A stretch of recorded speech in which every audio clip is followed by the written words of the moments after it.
Good evening. Welcome to Notice Dialogue. Mayam Krumjari. Ngasi mayam gidam kita pudun laksari ba topic kasi population explosion for the world, population decline for Manipur haiba topic aduni. Koi huji ngasi gi thamjari ba topic kasi gidam khana nang gidam koi study aduni shin laibe ba mayam thoide inu sakhang na ba koi panelist humni mayam saktak bi tanja dum lawjage han badai gi hek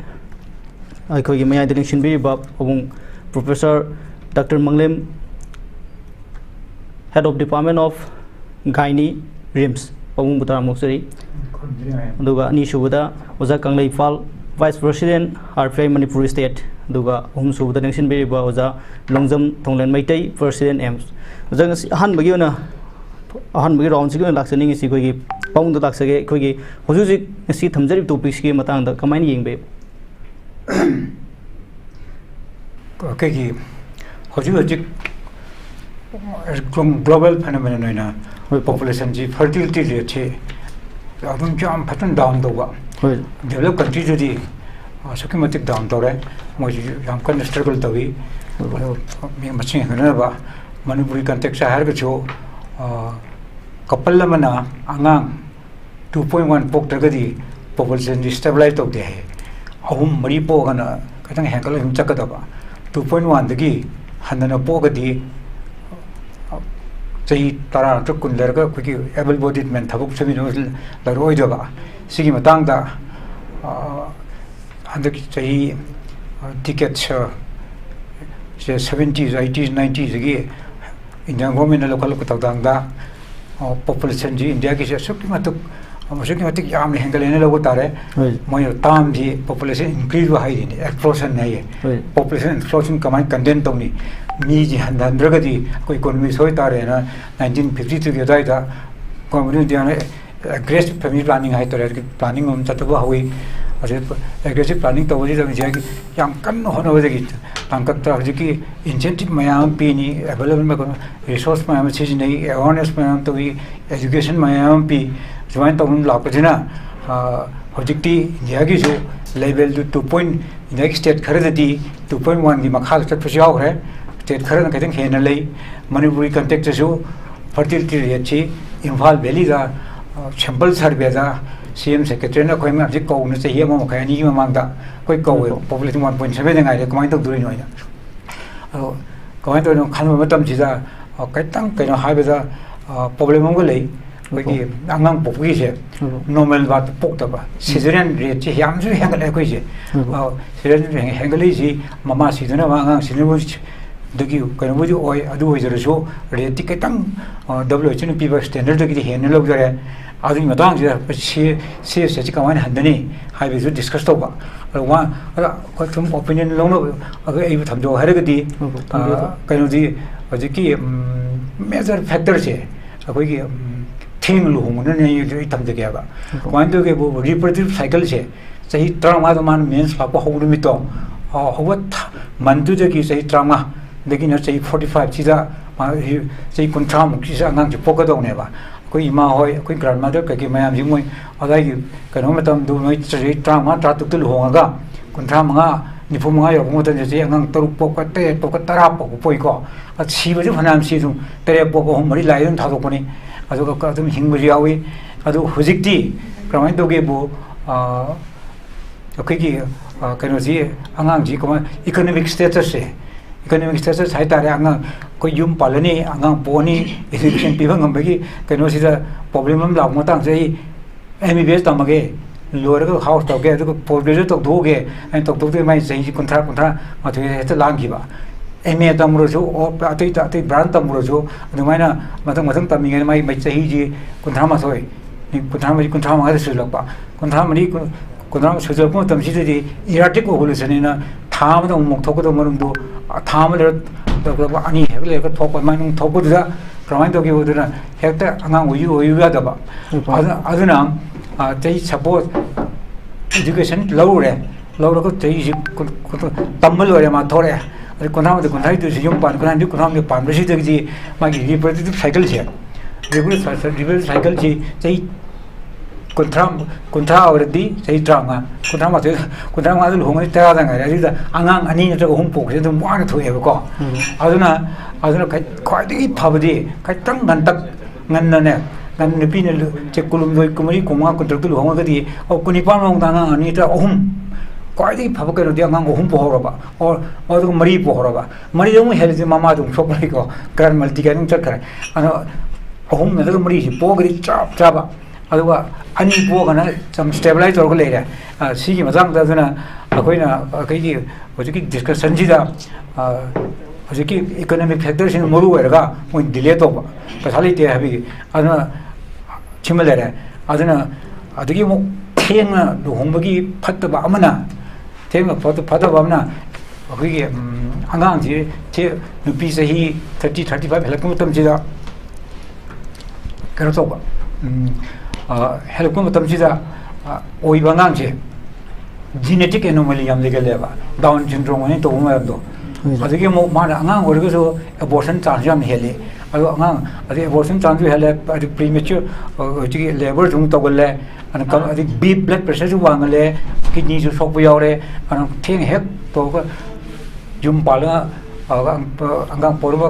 kanchip to motam ji lot of complication leiba nga ta sai kun thoi kun thoi da luonga kunipan bahong nang bohor gadi complication jam tai angang portion noi ba ado hojiki chai liva ko elderly primary ko moi kamu ju delivery ji pain horo jo dum erratic contraction to na on incoordinate interaction ko angang pok ko ngam de kam kan operation ayam na ta nei ana sina thengna lohong bagi or theng angang bi patta boy ba adu hojiki modern kenosi da am khanara ni loin okse all global phenomenon da larik heraba education kara pairaba living style da torga tawon tum jang ngang yam to pam da ayamana ade to pamana abdo da pan india gi aggressive family planning hai tare ne or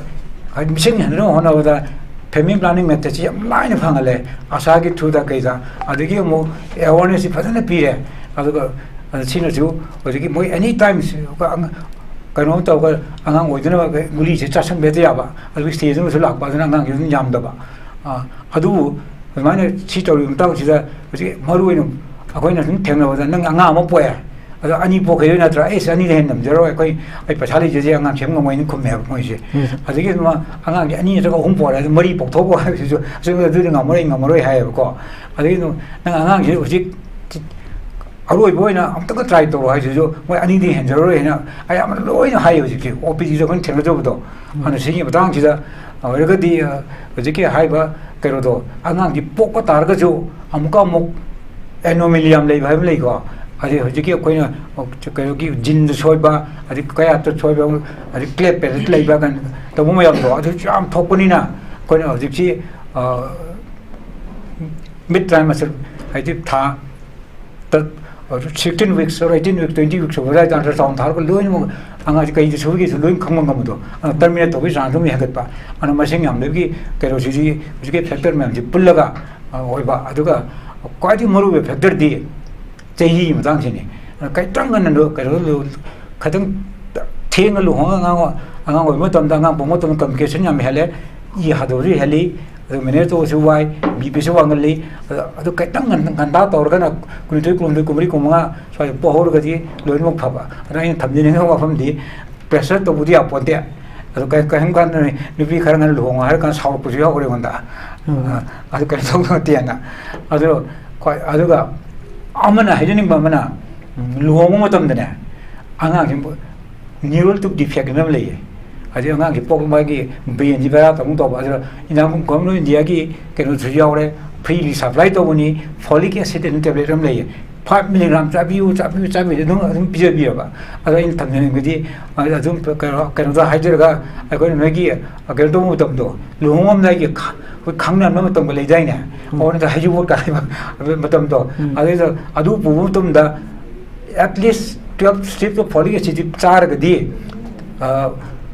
anang oi di thau hom mang the policy pi wa habani na adu yang gi jam panin le ni direct so hini ne oni hem moi zum adu interact ho moi zum ya adana anga maching yam je haidar ga di aggressive jam na thaba ma to da ka le re ni khanjei ko hai ba di ahum po nangi angang incentive phangalani harba sabu free education pithoni harba or natraga man angang oi magi supplement ma pibi ni ga hardi ma du free education pi ma gear pesa ai pesa later to free education phangdro ma so nyum po ga try to usi ai policy de electric ko ai je adai country de hogre italy da koi manama hare angang nupi impo e moi population later mina lupa la ama chang e ha world Europe the country ni khak le moi foreigner na laga like to mo po to dum o ja ngang po ko sa dum pi ba ada adumai na ko gi su ji ki ahum poke mari poke har ga di aggressive henga no honor ga di mo yar po su ye na de hoji ko di economy depend tori ko ngab amore chat pa sing amne sing hotel ga lo jer ge no hai bang to ya boy ba yam noi jai ke ani shu ke han baround si na ke oja Kangleipal da lak sake ke si leiba status sai ba dare population gi sida mani wal gi na leiba film madu ga manipur gi na leiba context sida ya kan de ko gi lak da chahi kuntra muk sida ko gi missing si aduki mate han thaki ba gi film da leiba ya ba gi oja na su abung da manglem su thambi kre oja gi sai te gi kamai ni yembe osai akoi pabung Dr. Manglem da so heavy give mai na general concept from the yang agadi akoi manipur ji india ge saru ko mo oibani na india ji di population decline gi manung da chande madi ngasai ozana heavy ba explosion du dei yawe hai tare ko asia gi oina population decline to ri ji japan ji ma example da mane ba ko aduna ngasai Paung Manglem na heavy give scientific magi keno sing do di ay adom do chacha roi aina hoji haijo do jina social and political concept da thamjar ke hai tare ko Japan gi pot chudai da academic magi keno le ri si finding le si keno da low birth rate sineba ngai adu low birth rate si gi matang da di akoi paung na su yam phasana highway gre masidai da finding jidai da kari yaw ge da Masi akoi society zida hin bazida da magi cost se masi high cost of living high moina ko hin bazida da asuki matik maman ji am chang ye ba ko si jina mar kan da akoi da birth rate se nim na bagi machak sim oiba ani subudana urbanization je adu ahum subudana masagi private sector da kudum moina private farm amada thabak to bun pi ma magi angang unabagi leaf lobo matamda angang lowri ngai gi angang unari ngai manung du mana ai matam khra yum do potha zaru ge haiba matam da private sector jing ji pam deba mado aduna sigi maram hum si maroina khoi gi low birth rate sidai da lai hai ta re ne ko aduga atop reason amana ngasai gi subam nombam lerakta base ngasai economy slay da koi da yamna lekha tarak panina angang ama unaba matam da ngasi changi ba sen angang duba mi oina haidi competitive hojiki world di yam competitive hoi banina angang du adugi matak da maroina akoina manipur da ngasi sigi kanaba ma ai ngasai jagre ko india gi oina di missing ji hector hengkat pagi changse asuki matik yam gre adu iduna india gi leiriba magi policy myam jingje national population policy 2000 oigera national health policy 2017 oigera leiriba myam jingji loina ma missing handana bagi policy ngaktane ba ngasai akoi gi pamung malem na zo haibi gi ba asa jingi through the yamna line available oirabani na angang unabagi sangji yam neme na haire se kaigino da india gi oina leiriba magi national population policy 2000 oigera natraga national health policy oigera any leiriba mayam jingje missing handana ba po neba adu manipur dadi akoina kari gi damakta masi missing hinkalan baji mathau tara ino hairagadi leiriba manipur gi magi furup sina thengnari ba demographic challenges to namar morkan aikoida need oibaduneba aikoida masi tangai fadaba mathau tabadune haitare ne ko aduna akoi india ge semi ba khoi gi kaino mayam jing je policy mayam jing se cg leiriba missing yam jada ba mayam jingsi daida karamba mi yengi haibagi question dumuzu adwaida laiko aduna ne aina sai aina pizidoriba miyeng jidi social and magi political perspective tagi oina aina pizaninge na harise aduna akoida senthok lambi si leitabani aduga leiriba akoigi manipur gi leiriba magi punsirol si yamna mapung mari faana haujar punsirol am oibani na aigi isadu manganingdeba aina luhong kongdong ma matungda aina phangjarei aigi isado asuki meting nungsijeba mabu ma kai haitare magi yaifaba tungla ama semam dragadi aigi kaidobugi icha thamam doino se akoigi leiriba laiba akoigi punsirol duna akoida chanba pakhong amane haitare ne aduna madugi India na piriba magi lu aduga India akoigi leiriba punsirol anizigi marakta leiba contradiction ko sijina marmor kanda akoida achobo hangam laeba aduna aikoiga iba chap chaba sinminrol ama leitragadi aigi angang ama thambase akoida pamakteba sigi concept si lale haibasu yaroi chumde haibasu yaroi haitare ne ko aduna aikoida hojik leiriba demographic saliences si yenga kanda aikoigi missing ji hengkat payam mathok tarak baduni luridi aina sai thamjagiba aikoigi leiriba manipuri jingi punsirol duna marmor kanda aikoida piriba paukong do madu sanaba honarpo matamdadi nasagi general concept leiriba sinsang leitragadi haidi moina kai haigeda shrinking of workforce na aigi thabak shubam nomam leitragadi ai nupi ngang thira kanda aigi chadu kamai thakadege se adumaina khaleba sidadi lengaki policy ma laeba madudi mi magi individual policy oiraktreba ko lengaktuna madugi chapchaba welfare sing leiraba adu oiragadi akoigi growth ama laknanabagi kainoma lakani haidi wakal miyoibna wakal khalisi piriba leiriba environment to na pibi itilduna akoida wakal khale ineba aduna akoigi leiriba social and cultural magi factors in ko sigi mayam jingsina magi general concept ne haitare ko Asia gi oina zu Japan ji decline to kainoma ni country mani aduga India gi oina di adu natre adubu Manipur dadi akoida leiriba demographic challenges tuna kainoma la aina haitare adu general concepts ina tabada Manipur gi oina missing hunter bagi magi maroiba maram khara zu leiri haitare ko sina akoi go iba Manipur ki context ta haitare ahan bada drug ki problems e ko leiriba youths me am jing sidai da drugs is easily available oiba se kudumoina Delhi da chalaga nupa mana drug thiba chaladi phangdabasu yae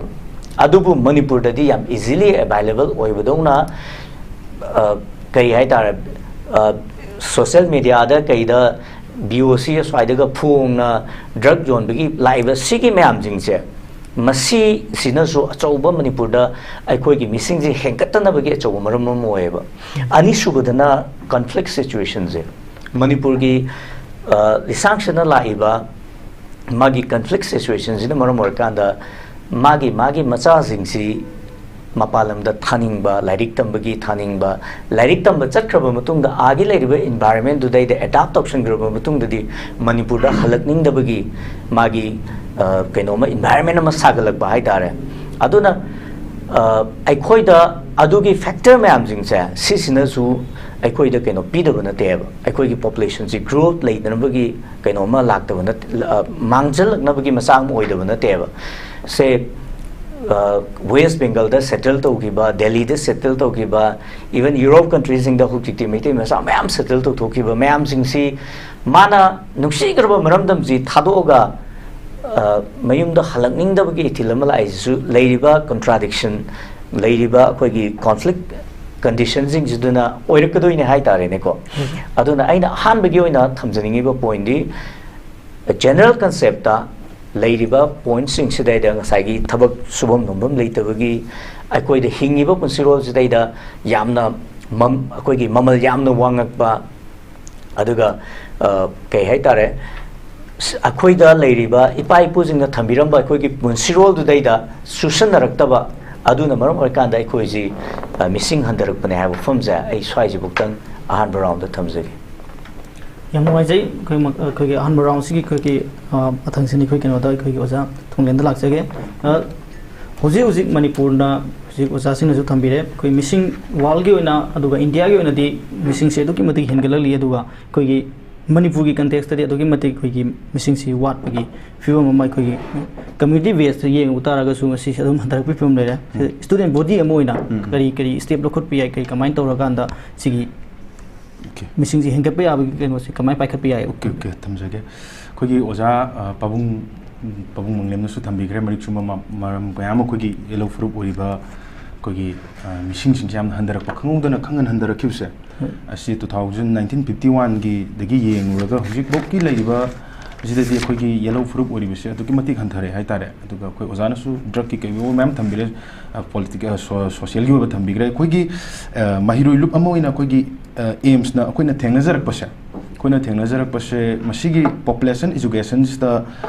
mass campaign ama tawdaba yade habje khoi gi leibiriba khoi gi yellow fruit mayam se masi kandaba yade habane ba khoi gi asobo mission de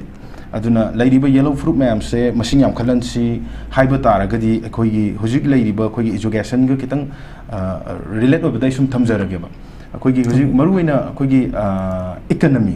economy se yamna marui ko khoi gi population ama natraga khunai ama chakot kai tar de economy se yamna marui aduga education adagi cultural identity like khoi gi lining ga yam sumri le neba society man ta furup ama mang ki ba kho ki ba se lining ga samri le nduga lakchaning ba point di khoi gi economy haiba matang sida lakpa matam da khoi na yeng ba yari se missing henkal ana ba gi damukta khoi gi leibiri ba khoi gi india government ki ba policy program ti am phasai 2020 da satnari ba 2020 NEP 2020 da satnari ba se asi yamna phasai ba duga school singda maruina atop lepak khada NEP se satna ba already hokre aduga khoi gi lepak manipur sida di masi kyam yamna satnari bage haibase NEP sida yauri ba khoi gi economy bhagalakna bi matang se ada khona kramaina yengba ya ga haban tamda NEP 2020 se manipur ngasi dagi 2020 digi horokta di hojabok se sahi mangal yokshala abane ba yokshala aba sida NEP se satna driba gum implementing thina taw driba policy diam phajaba masi NEP 2020 yauri ba sa khoi gi class 6 to 12 pokse ado 12 pokse da khoi gi vocational and skill development je yam phajana yawe moida haidi economy ma lepa ma sakop se government na khoi mipum khudi mak thabak piba ngamdabani na khoi gi skill development vocational training jam tangai phade ba adu 10+2 dagi di college sing university sing da tongan ba institution hapsan dana training program ma ma hapsal le ba adu gum program ma hapsal pa khoi gi picling dagi class 6 dagi hapirak pa tar gadi khoi angang wiring dagi hapirak poi tar gadi mana class 12 lo tambadu budi khoi gi ngallingi matam dagi tamak pasina hena mangonda khuloi ba helak pa haidi santhok lambi da hena khumang joksam da khoi gi theng na sen pai budi ngan na sen pai ba na phai habdo adomain to duna khoi gi ngan na sen pai na bagi damakta NEP 2020 masi phasana ningthina implement hon bi bam sange ba masi gi matang sta khoi na leiriba school college sing mafam kuding maksat na khoi aims na amadi leiriba miyam na su mateng pangbira ko mass campaign si satharak pada khoi kai gi damakta missing handaraiba no khoi yellow fruit boi sa ba education economy jineba aduna hojiki economy phagalan jai tardi vocational amadi skill development jam tangai phade picling matam dagi tambi hoba hai halwa haina adudi magi santhok lambi nu proper income duma lakpa taragadi ngasagi pabung na thambigi ba yum thengna pan bai do magi proper income je leitabna marmoraga khoi yum thengna palakpa sen leitragadi yum palakpa talakpa hojiki satna riba train jida yawba ngamaktabagi phiyom da leitarai khoi angang su dagi angang su pokning ngaktabagi sang jam hekal angang amaga po kan da khoi je tokthoge haba hojik khoina pamise government na khoi miyam se khoi lemna tambi ba takpi tambi ba sulumak pame ba pam tar ga su ngasi government gi school sing da lemna takpi tambi ba gidamakta mission miyam lairik pi dana uniform pi dana adagi education lemna tamandana tori se khoi miyam na hujik pam da ba se makoi gi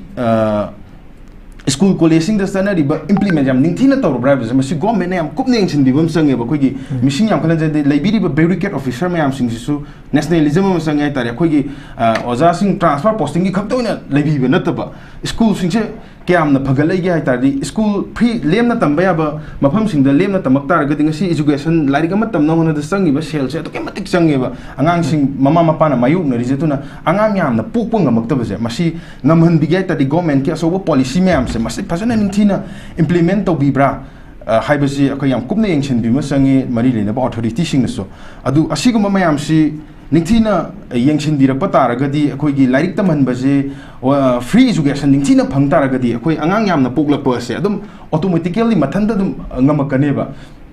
असीगुम्बा मयामसे निंगथीजना अखोगी येंगसिनबिबमसु संगे दुगा ngasai pabung haibigibdo birth rate ki matangda total fertility rate se अखोगी Manipur से 2.2 replacement level दगी दी point amani helagazu national family health survey की मतुंग इनदी report की मतुंग इनदी अखोगी highly district hilly district सिंगदा अहुम योरगजु valley district सिंगदे 1.7 से मयांग अदुम सनबदे येंगबा यारीबा अदुबु Pabung ngasai थंबिगेबा अखोगी मतम अमदा अखोगी इपा इपु सिंगसे लाइरिक्सु यामना हैरंबा नते अदगी होजिकी मतमसिगी चाखलबा मतमसिगी तोरम सिगी कनोसिदा ट्रेनसिदा यावबा नत्रीबा अदो मतमददि अंगांग यामना पोमेबा अहल सिंगसे मखोय मतमदि पाइपु मतमदा अहल सिंगसिना अंगांग याम पोमे दुगा खोगी मैतै पांगन सिंगदसु अंगांग सिंगसे मतमदा याम पोकनरमेबा अदगी चिंगी लैरिबा जगा जगा मफम सिंगदसु अंगांग से यामना पोमसु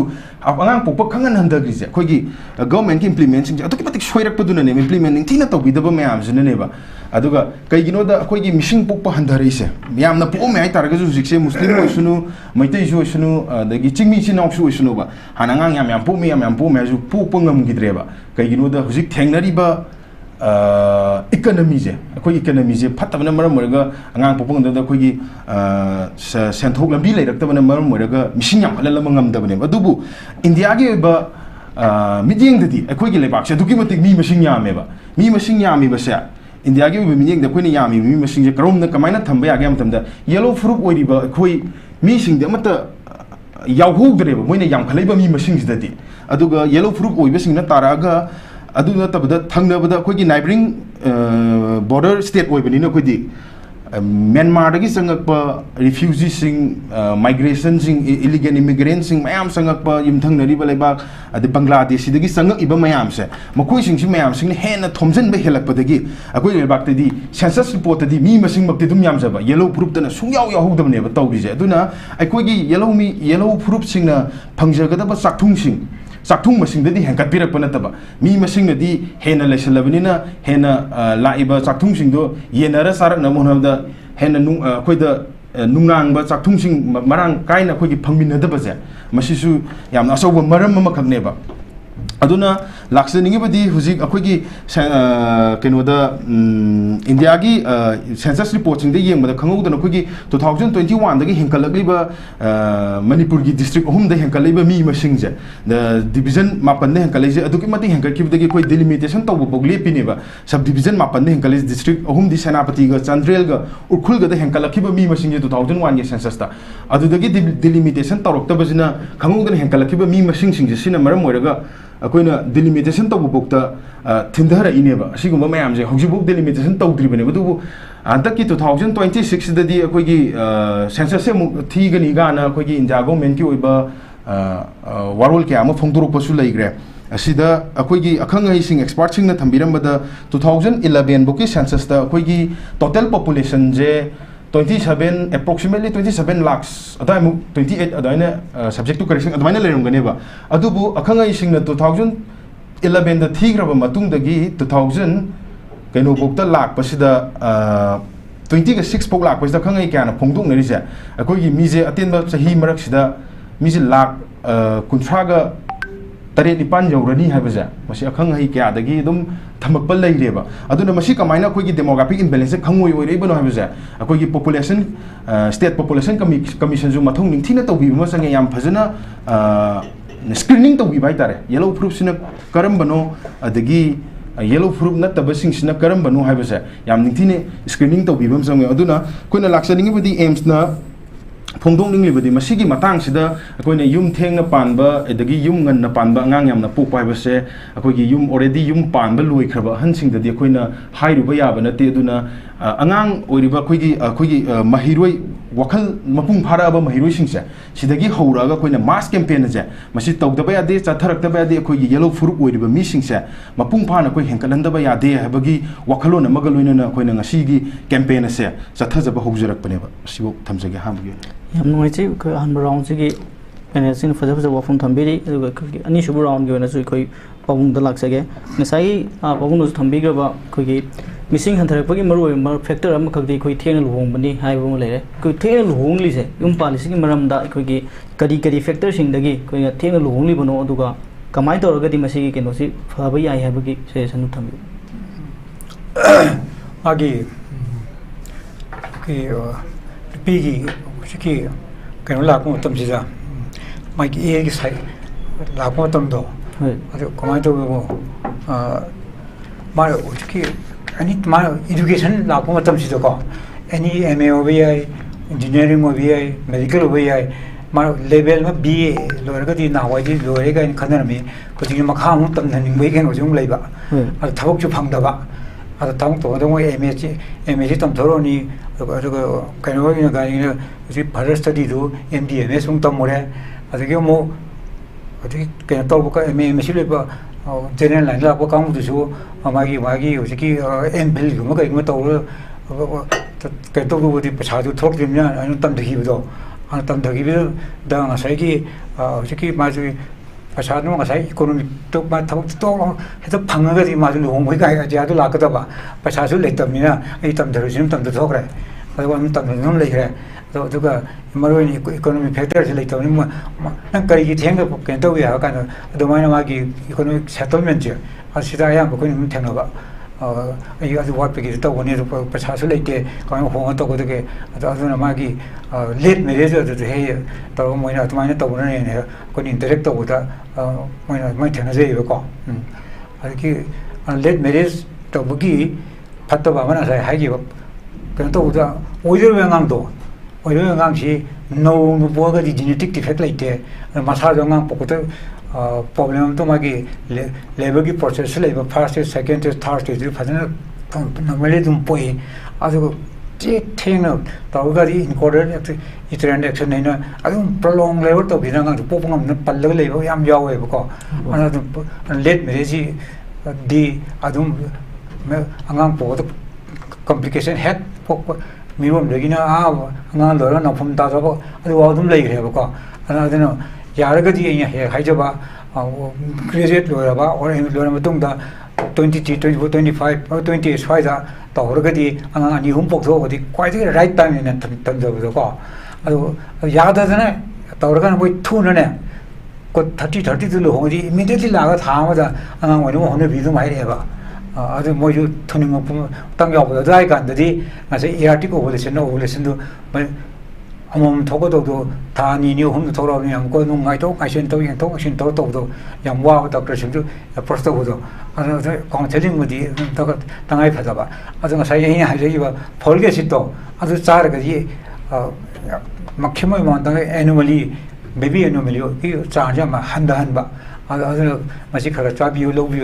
go mo ni dia di PC kang de am kang de lo no free lo pi ba ngal te ni se 5 mg tablet ka sa adu high do sa on high adu ne ko ji do doctor man sun me bai to yi mo hi zum sai adu na to khai phau di nga sai ha ja ba do ai na ai gi sa ni PC ai jo ka dong po ho re ai hang ga lo hai ni ai chan pe ho dong po ya kai no hai bu koi ai MD pass ro re koi wai chu MD pass ro thore ang le chal re oi chahi ma do oi de ba he me tha tur ko bi yawi ani do bi yawi ahum bhawang ngai ko bi yawi ba chahi ko na di ko ham du chu do kha ba ni chan pe ma phang da di thari ba thari ji sune na da koi ma dum na IVF kumba ata thorok tri ba ko da ji bu ji yang lo khang e ma ri ek kam ni do ri kam thok to ri kam tok to ri thu ma ta o ri ga lo khang ma me ala ga da ma chahi ni phu yu kham do re chan pe ko dong po ya ba aduna koi mano koi tre bam po je jam khadong po ai nong pa tu ani khadong po ai nong pa tu mo ni khadong po uncle ki ma sa ma so ma ni dong po ana sai 1.7 do to pop ta re jik che ari henga no aduna khar ngan na kai tok mama pa ga khar understanding pe to ga di ko force na to understanding de chaka sa si china ki force to de mo so bi jam le mo gi jo khoi gi jo India की family planning दा हम दो हमारे दो हर में हम दो और 3 बस है अनि जो हम बोल रहे अभी हम दो हमारा दो अंदर है हम दो हमारा दो हजिक लगे है को सी तुम लगे चाइना की 1 बेबी नो हम लगे मोई 1 बेबी नो जी काम लेते सुबह नो लेते जी 2 बेबी नो तो मोई चाहिए नहीं फादो है अभी इंडिया ना हजिक ह्यूमन रिसोर्स तो पोंगे जी 2050 से सुपर पावर होने का है जी able bodied man who can walk चाहिँ ट्राइपन ट्राप बदिनी फुमा याकै मा लेबो कामु दुने को क्वाइटी याम लेये इंडिया की 2047 देखि पॉपुलेशन डिक्लाइन तो नि मोनो प्रेडिक्ट हो 47 मोदी इंक्रीज हो गिने त हंदरा ने हे जो चाहिँ दि ट्राइपे तोम लेगा अनि इकोनोमी फरिसि अनि जो टप मोगी स्टेटिस्टिशियन म्याम डेमोग्राफर म्याम ने जो याम नुमाइना मसिंग हे जो कोइनो पर कैपिटा दि मिमु यान थोंनो चतुंग याम पंगदे अदु GDP होलगदी 4 तारेगा हाइसे सिसु अतोप एंगल मनी अनो कोई इकोनॉमिक त लोइन डिपेंड तौरे इसी थमजगे साइ कना कोइना इसानु पाकन त थबी बदो इको अदर स्किल डेवलपमेंट हे खौदे मोइ मामा चंगदब सब्जेक्ट तो अदु से लाइरि काम हाइमे हाइबा लाइ एक मथे तो बा मा हाइनो पोइटी बे काम सुम तो बा सि तवरगदी मा चम थुन हेक लोइबका कनो पिबी जगदी मागी ट्रेड पीरदी मा पैसा दम थोंजले को अनु हजिकती लारि हबाय आजो हजिक मागी सब्जेक्ट दुने को आर्ट और जो हम कंते हम गसो हम जो कंते इंग्लिश गांग कै तो बाहान जी खन्नर के कंसेप्ट चेंज तरो मियाबा अरे यारगदी हेंगलन जी हाइतारगदी इकोनॉमी जी का तो तारे अदु रा हाइब इंसेंटिव पर पीबी बाय तो अंगाई मांग पोकदा अनि अहुम पोदि मरी पोदि पोइ अंगांग दे अटेंशन का पीबी तारे नंग फ्री होइनि बा हारसो ना अदु पीबी ने हारसो अदु रेडी खतम मयो कोइ ओइ पोखि गा ना हार पसि सि हार सि समझगे यम नोइजे पों कोइ नि सुबुर आउन सि नो जे कंगलीपाल दा लाग सके कोइ कमाइन तो कोइ मणिपुर दा कोइ पॉपुलेशन हंथरकपा मरुवैना कोइ येलो ग्रुप सिंग दा पॉपुलेशन हंथरकपसिना ओइरकपा याबा कई थोलकपा याबा प्रॉब्लम सिंग दो अदु थंबे फुरुपमा हिंगबदा मिसिंग जे हम संगे हाय तारे को फुरुपमा हिंका द मिसिंग जे संगे अदुना चैलेंजेस में हम दु इंसाइज हाइजगरे अखोय द लेरिबा डेमोग्राफिक चैलेंजेस में हम सिंग मरो कांदा कोइ मिसिंग हेंकटपदो याम मथौ तारि ने अइना पामजबदा हाइतारे अइना उजबा कनोददी अखोयदा लेरिबा नसागी एम्स न जो हाइबीगिबा मास अवेयरनेस प्रोग्राम अमा तौनी खोने हाइबजे याम फसे अखोयदा मथौ तारिसि मियामना थेंगनरिबा मागी अवाबसिंगसे इंग्लिश त मान कई हाइगे प्रैक्टिकल प्रॉब्लम हाइको हक्थेंगनरिबा अवाबजे इमुंग अमा पानबा मतमदा हौजी अइना ngасai हाना जायजे याम कॉस्टली होइरेबा इसिंग लेबदा इमुंग अमसिना नोंग अखोगी थामदा इसिंग लेबदा लुपाजी लिसिंग अम चनी देगिन लिसिंग अम चात्रु पौ चंगे मसिग मतकता मागी मचादु लाइक तम बचन बहन मतमदा बेन सर्विस अदैदी ट्यूशन फी हलाकादा मु मयुमदा प्राइवेट ट्यूशन तो वगी फीस मैम चंगे सिगी मैम जिंगसे लेरिबा स्टूडेंट्स ऑर्गेनाइजेशन जिंग लेरिबा प्रेशर ग्रुप सिंग मैम CSO आइबा मैम जिंग सी अंडरस्टैंड तोबा अदुगा मियाम की अवाब से तसेंग खंगबीबा लैंगाक अमा लेबा सी अमा थौ तायबा खुदम ओइना मोगी JJM हाइदाइना युनोंग खुदिंगी इसिंग फंगनगदबनेना डॉक्यूमेंट ददी लोय इसिंग फंगरे आइना गान फिल विजिट चलू कांदे के हैगेदा इसिंग की तोती दुदैदा बार्टिन हये दुदुगा तारक इसिंग दुने टेस्ट तोरगा चटखिबा अदुबु मोइगी रेकॉर्ड ता JJM की मोइगी वेबसाइट तुदा यावरिदी अदुगी लेकाई दुदैदा इसिंग फंगेना यावे इवन मियामना सुतक तक तब इसिंग दो मोइना टेस्ट तोबुदा कनो याव ई कोलाई यावद्रे याम फरेना अदुगी सर्वे रिपोर्ट बौ लै हाइतारेने को अदुना मियामना हक्थेंगनरिबा अवाबा प्रैक्टिकल प्रॉब्लम्स से अंडरस्टैंड तौबा ऑर्गेनाइजेशन अदु अंडरस्टैंड तौबा गवर्नमेंट अलेबा मथौ ताई हाइतारेने को अदुना अखोय मणिपुर की मिसिंग जे हेंकटनबा अखोय कै तौसिगे हारगदी हौजिक कमर्शियलाइज तौरिबा प्राइवेटाइज तौरिबा सेक्टर जिंग मरोइना एजुकेशन अदुगी हेल्थ से सी अनीजी पब्लिक सेक्टर दा याम फसना पुरकपम चंगेबा angang ama unanaba kenoda lanai hospital ama pukhatpa matamda hujik lupa lising 100 di dum changeba normal delivery to kanda lupa lising 100 di dum changeba adu akoi gi rims lady jenims lady ko tongan ba primary health center lady community health center lady mayam jingsi phajana keno to bom change hai tare ko education da primary akoi gi primary school jing ko primary school ji mapung pana hingbe school khara pukhalo hai kanda khute pade wai bosi any assembly constituency amada primary kenosi primary school ji mapung pana hingbe school am pukhalo hairagadi leite aduna education sector ga health sector ga ani se haujik commercialize tawraga manipur da leiri se si keno to bom change hai tare government na phajani yengjan bam changi pressure group sing phajani yengjan bam changi student organization na phajani yengjan bam change ba adu natragadi akoina sidaida awareness pirasu akoina sidaida mayam discussion tawraga ju ngasai luhong batalle mi sing je ko changadoriba even luhong batu dai da changadoriba ngasai senpham mama angang unabade changadoriba senpham mama angang du chauna na ba yolak bada changadoriba senpham lairik tamna na ba tawgadoriba senpham mayam sing je mi sing je ki aduna manipur gi lairiba demographic challenges se akoi phajana mai pakna thengna je haragadi health sector da doctor tam aina doctor tam dui ji kai gino haibdo understand tauba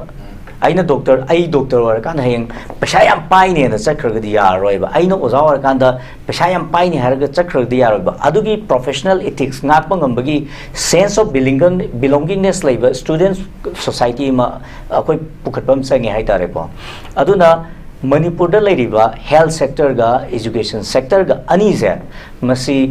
yam phajana public sector da purakpa primary akoi gi school mayam si phagalhan ba health sector phagalhan ba ani si yam bathau ta hai tare aduga ahum subudana aina sai government gi haijagi budo miyam ji thabak suba ya ba sinsang mayam ma develop to bidragadi manipur ji magi akoina mayam na khangdaba acho ba magi keno central lambi leiri se agriculture gi hek mathang da leiri si fisalo sa jineba fisalo sa dugi supply to bidoriba fisakon supply to bidoriba agency jing duna usan gi khwai hongba fisakon do supply to shaladi kamaina usan dudi khar lera peira ani fisakon do sayara roi aduna madugi sense of belongingness leiba maramdam nukshiba marebak nukshiba madugi mirol ama pukhalakanda madugi lenga kama lakbado adu yama thau taiba adu matam du deida akoi gi demographic challenges se akoi mapung phana mai pak na koi thengda bangam neba adu natraba ngasi akoi kaino lauri dana sidaida manipur gi ngamkhai kaibe aroina lauri dana sehi manga gi matung dadi laubi na ba mi su le roi ngasi gi mirol tu osi akoina manipur gi ngamkhai kaibe aroina lauri se chehi ka surage assembly mai chakri ba junior rising thokri je chehi ka surage more than 20 years chehi kun law greba akoi chehi ka am ga law gi doino si question natro adu ngasi akoina manipur gi ngamkhai kaibe aroina lauri se lakadaba chehi de akoi lawbina mi su leiroi ba kudamoina handaki lan jidaida khun ngakpagi narrative se lana piba khun ngakpana ngai se laikai amada leiriba meeting se pulap pulakanda mapaduna ayukta duty taba machaduna nimidangda duty taba khun ngakpa loin phani haragadi ngasagi red zone da leiriba meeting di loin phaba taba maramdi loinamak related oeba ado policy ngi makada record chanana ba mi ji phani haragadi record to di changrani phan policing ju mogi mathau tawde adadana tawra ani tawkanu da mi myam pharani court chatpa matam dadi sen jange uki nek na ba changi natra ama changi mathang dadi khun ngakpi na kana thok tori ke adudi ngasi aikoina manipur gi ngamkhai kanna ba lauri se chahi kya gi mamang de lauri no chahi kya ma khata na law gi dage haiba wahang ma la eba aduna aikoi da aina ngasa haijagi ba mayam sing sidai da ꯑꯩꯈꯣꯏꯒꯤ ꯂꯩꯕꯤꯔꯤꯕ ꯂꯨꯞ ꯃꯌꯥꯝꯅ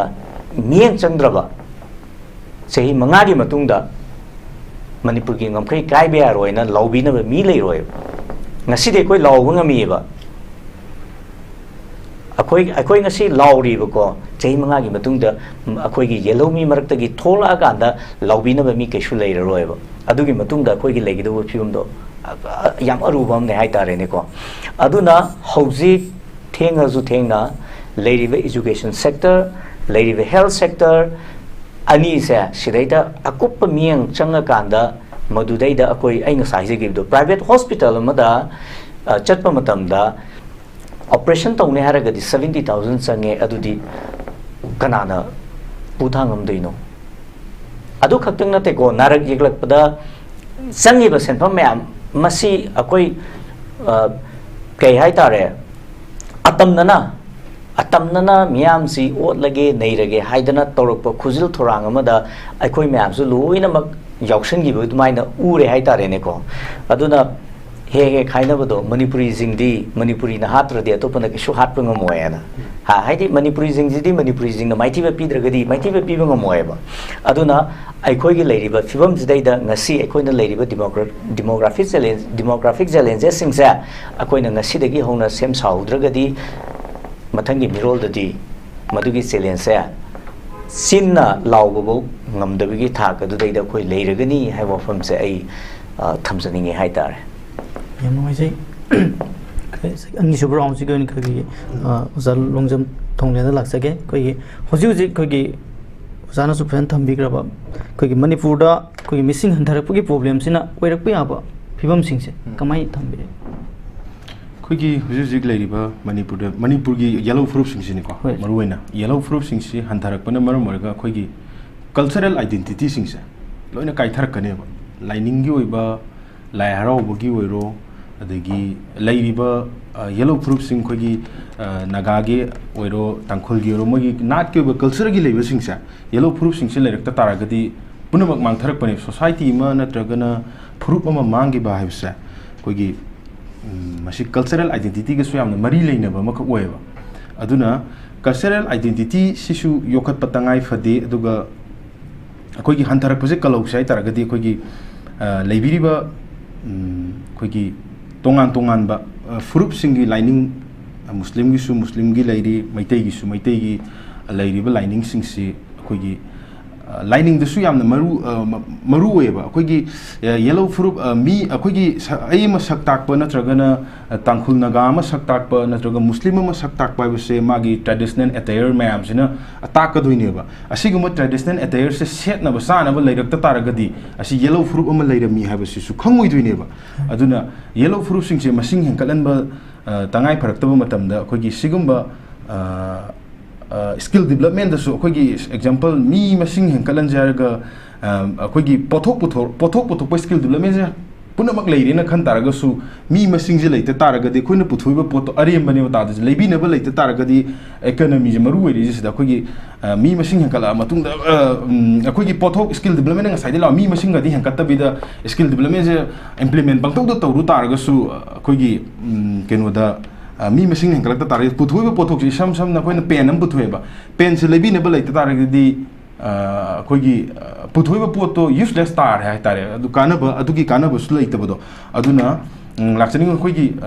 Germany daga tawreise koigi gari thobi na balai tadana sahi 90 sen ba han IT plus di 70 plus naga thaureise sumaina sigumagi train sida hujik lai riba koigi Manipur gi train koigi lining koigi lining ga je thawoi da bai pai puna thambire ma ma'am je thawoi da na sumcha taragadi hantak ta lai harau moirang ipudo thangsing lai harau go daga tawriba koigi jumba songsen baga sibu akoi pai pu ga haktak ta su sana rak pot oi deba aduga jumba ga songsen da sigumba lining da maring marang ba pot pusala ba cultural jing je akoi gi namtharak na bu hona ba je cultural namtharak culture identity soal ga namtharak ba sing sina maram oi ga su yam na so impact amo helai tare akoi gi fruit yellow fruit oi riba sing se masing hantarak pada aduna koina yamna tangai phadri ba se yellow fruit sing masing hankalan si adagi akoi missing hankalan si hai taragadi akoi gi not ko cultural identity sing se koi ningthina ngak pa masang akoi gi masi akoina miyam mamangsu sak takpada sangiba pose hena promote tobiba hena kangan batar gadi akoigi inat sigumba phazaraba costume design myam leiriga se kangan laktar gadi hena sumina skill development tamning basula kadine ma apho costume design myam puthorok tar gadi adugumba mayam se kupna khoi yengsin diba dagi khoi shamtok minaba masange ba khoi miyam punna hominaraga adu domaina thamjage aduga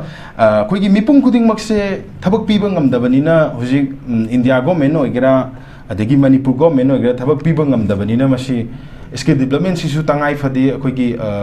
thurup ama society ma chakwa economy da almost depend tawbanina aduna mi masing hantharakpa natragana yum thengna palakpa se khoigi lairik tambadasu yamna depend oi hai tare khoigi hujik leiriba mirol akoigi mirol jidasu lairik se tamba skill development de akoigi mirol jida skill development already yamna wale ko aduna watbana maram ori akoigi mirol jida amtang ai yengjabada koina yengjarpada akoi je hujik graduation loire master tawre master anirak tamba phd ngai boina master anirak tamba degi phd tawba phd almost phd tawba loirak padadi hairiba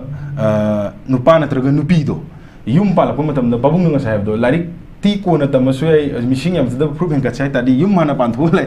doctor gasu tamba yana babung na thambi gi bido admai tawduna phd ma loirak pa matamda koi gi nupa natraga nupi do sahi kunthra ga humdoi kunthra nga te yau leirame ba aduna hena maram moiraga akoi gi missing sing hen kalak pangam da bane ba yum thengna palak pasing sina so aduna akoi gi skill development amadi economic grow le hen maje yamna tangai fade leibiriba government amadi India government na thadagriba project natraga thadariba sindiri implement ma'am ji yam ningthijana implement tawra mipum khuding ma khoina thabak piba ngamani haibagum moina di adum lawriba parliament ta kaida mipum khuding khoi mi aduk thabak phangan gre mi crore khoi gi mi crore ama henba skill development phangdana ngasidi sel phangdana leirega hairibje si ma'am je khoi Manipur Europe matamdadi masigi kana baji phangdabra na dum khoi khanjei aduna asiguma ma'am se khoi gi depend tor pose economy da loi depend tor panina asiguma ma'am se khoi gi leiriba khoi gi ireisa ifuru ma'am singsina Europe ki posing yam ningthijana implement tawrabra adagi akhoi gi miyam dana kayam yamna phanglage adagi khoi miyam da kayam yamna kanaba pirage habase akhoi aso wahang ama oiriba masi akhoi miyam na hangba masang ba government da mana tadra ba government sing sida dum tadana sulai issue mayam na namsalaga thambidana adugumba government sida koina hangba masang ba government school ozana ngai oza Kangleipal na thambigi ba point ta koi education sector ga health sector ga phagalan ba privatization leiriba mayam je on thok mina se habine ba the government ki leiriba jing je hinkalan jam ngasi primary school da yeng se ba ozana ngai thambigi ba primary school kendra humpu leiba sida primary school je afaba satra tamba satra mahiroi sing dagi ozana masing hen bana kongkai ne hujik leiriba mahung sida hai targadi khoi gi angang masa ma angalwadi tamba lo rakanda khoi gi mama mapa oi ba sing sina sen thada ba horeje angalwadi hek loi ba dagi di khoi gi kit center ga na huji khoi gi lekai daga yam hangbu ure ko khoina kit center sing sida tha dana tobi bagi mota kit center da tha bai je kana guma senthok lambi senthok phajana leijada ba imung amadadi madu yam awaba ma mayuk nei hai tare moi dadi aduna awaba ma mayuk na je masi matau karamna kohon dage hai tare gadi khoi gi leiba lekai khuding gi leibane primary school je lekai khuding gi amamam leibane primary angang gi lower primary je masi je phajana hinkalan ba masange aduda pubiri ba oza singsu adagi maduda yengsin biriba khoi gi zadio singsu masi kyam yamna mathok tawribage angang kya tamlibage je si da leibana taba field visit to biraga angang leita targadi masi angang kamaina lehengeni afabo oza sing kamaina thamgani habaje asi lemna tambirak pataragadi ngasi akoina mi yamdabagi achauba ama mayok naribaje masi kharama khidi handarakane ba primary pre primary de shemba horokpada pre primary habaje kashu yamkana chaw scope oideba ada government masi phajana mideng changbi matamda angang sing lemna laik tamhanbiba lemna pijiba midday meal gana happy riba kam yamna effective oirage haibase akoi gi praja jing lekai de leiriba hekta thugo dum khangneba primary school je kam yam pharige je khoi gi tin chagai ba kharaga adagi oza mani han oira bo oza mani ga toroga khoi oza jing jo khoina usita bani yamna ikai khumna je ba adu itaraga su matam dugi chunaba angang sing da takpi be tambi ba ngamga ta oza sing do madu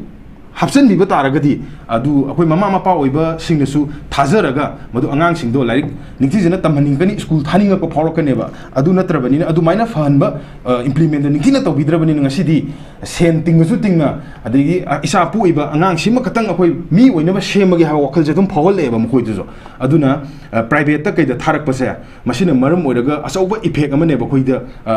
khoi gi senmelo na yamna asauba effect impact ama pi masina maram oiraga leibiriba government school government college adigi government high school singse yam ningthi na implement tawraga yam afaba oja sing adigi adigi afaba khoigi keno linkhapi phajana yam ningthi na government ki oba meeting da afaba ma meeting ma sang baje yamna tangai phade masida mathau tarak pasing mahiroi rup ama oina aikoina miyam ga amadi miyam singa punna sigi mass campaign sida saruk ama oina leidiba school college school singje haidi lower primary da leidiba singje masi phagalaktana asawekta phagalo ya poteba makha tabadagi samkat bahorna baje masi koi miyam huppaga loinana aims ka loinana miyam singa ko campaign mass campaign amoine ne akoi puna sathajara ke habasa asima sathajara gani haba wafam se sim tamaga attention jage hambagis noijai khoi ngasigi thamjari topic population explosion for the world population decline for Manipur haiba topic asida khoi tongan ba panelist sing linksin bedana ngasigi marik chumno wafam sing thambiduna khoi maru oiba khoi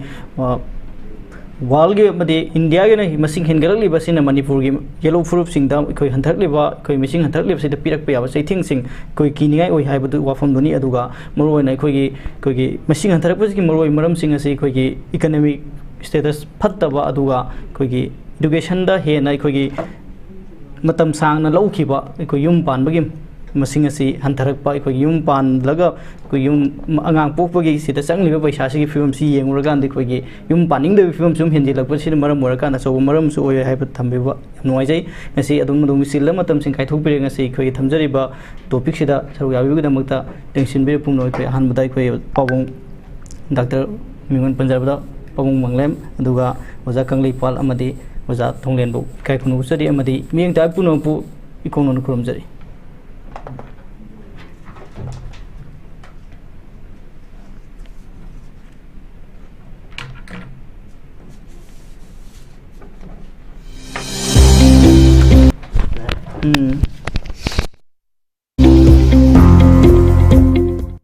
Welcome to Uttaranchal University.